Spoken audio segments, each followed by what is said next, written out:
અને સમાજ પર વાત કરીશું છોટાઉદેપુરથી। છોટાઉદેપુર જિલ્લામાં સ્થાનિક સ્વરાજ્યની ચૂંટણીને લઈને રાજકીય ગરમાવો તેજ બન્યો છે।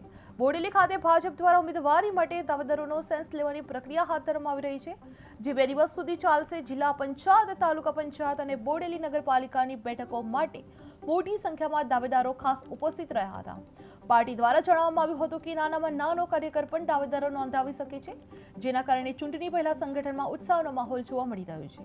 બોડેલીમાં ભાજપ દાવેદારોનો સેન્સ પ્રક્રિયા હાથ ધરવામાં આવી હતી, જેમાં સ્થાનિક સ્વરાજ્ય ચૂંટણી તૈયારી તેજ બની હતી, જેમાં 2 દિવસ પ્રક્રિયા હાથ ધરવામાં આવી હતી, જે મોટી સંખ્યામાં દાવેદારો ઉમટી પડેલા જોવા મળ્યા હતા, જે નાનામાં નાનો કાર્યકર પણ દાવેદાર કરી શકે તેમ છે। જે પાર્ટી દ્વારા જણાવવામાં આવ્યું હતું કે નાનામાં નાનો કાર્યકર પણ દાવેદારી નોંધી શકાવે તેમ છે। જે ભાજપ દ્વારા ઉમેદવારી માટે દાવેદારોનો સેન્સ લેવાની પ્રક્રિયા હાથ ધરવામાં આવી રહી હતી, જે 2 દિવસ સુધી ચાલશે। જિલ્લા પંચાયત, તાલુકા પંચાયત અને બોડેલી નગરપાલિકાની બેઠકો માટે પણ મોટી સંખ્યામાં દાવેદારો ખાસ ઉપસ્થિત રહેલા જોવા મળ્યા હતા। જે પાર્ટી દ્વારા જણાવવામાં આવ્યું હતું કે નાનામાં નાનો કાર્યકર પણ દાવેદારો નોંધાવી શકે છે, જેના કારણે ચૂંટણી પહેલા સંગઠનમાં ઉત્સાહનો માહોલ જોવા મળી રહ્યો હતો, જે બોડેલીમાં ભાજપ દાવેદારોનો સેન્સ પ્રક્રિયા હાથ ધરવામાં આવી રહી છે।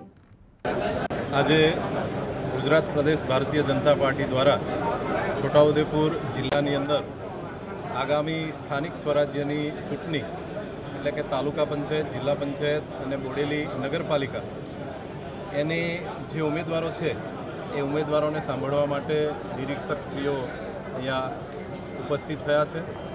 આજે સંખેડા, નસવાડી, બોડેલી ગ્રામ્ય અને બોડેલી નગરપાલિકા એની સેન્સ પ્રક્રિયા હાથ ધરવામાં આવશે। આવતીકાલે છોટાઉદેપુર, કવાંટ, પાવીજેતપુર અને કદવાલ આ 4 તાલુકાની આવતીકાલે સેન્સ પ્રક્રિયા છે।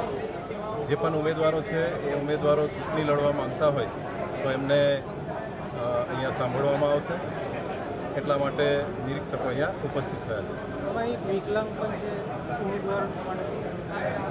હા, એ